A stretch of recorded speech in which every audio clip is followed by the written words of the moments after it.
Going into the 2025 edition of the Indian Premier League, all eyes will be on the defending champions, the Kolkata Knight Riders. For them, unfortunately, the mega auction that was held came at the worst possible time, given that they had just assembled a team that went on to lift the trophy. But the good news for a lot of their fans is that they have done a fairly good job of actually managing to retain their core. And not just that, they've actually brought in some new interesting players and even members of the coaching staff as well. In this video today, we are going to look at the major strengths, weaknesses, opportunities and threats that are there in front of the Kolkata Knight Riders or the KKR team. So this is a SWOT analysis of KKR. Let's start off with the obvious strengths that the team are currently showing. One is that they managed to actually retain the core of the team that went away into the mega auction.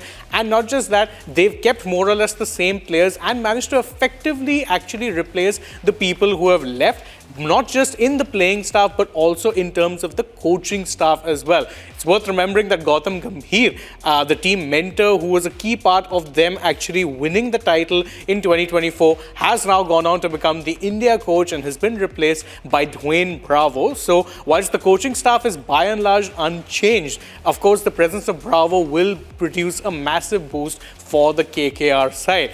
As far as their weaknesses, one would say that the captaincy of Ajinkya Rahane, who has of course been named their new skipper, does raise a little bit of a red flag, and the fact that they will perhaps have to also injury manage their players as far as the ones who are more prone to injury. There's the likes of Andre Russell and Heinrich Nokia, both of whom are dangerous players and sure shot starters for KKR, but they are also prone to getting injured every now and again, and therefore KKR will need to be very wise with managing their game time and seeing when it is that they can potentially be rested, when it is that they can be given less of a workload in games. That perhaps will be the biggest weakness. As far as opportunities, the big opportunity will be for the new leadership team to actually stamp their authority and show that they belong here. Don't forget, besides Ajinkya Rahane being named skipper, there's also Venkatesh Iyer, who the franchise actually broke the bank to retain, who will be part of the leadership team, given that he is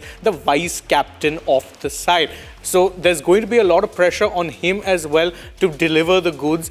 But of course, he will be relishing that prospect also. There's also the fact that Dwayne Bravo, as mentioned, the new mentor, will also be keen to stamp his authority and work seamlessly along with Chandrakant Pandit.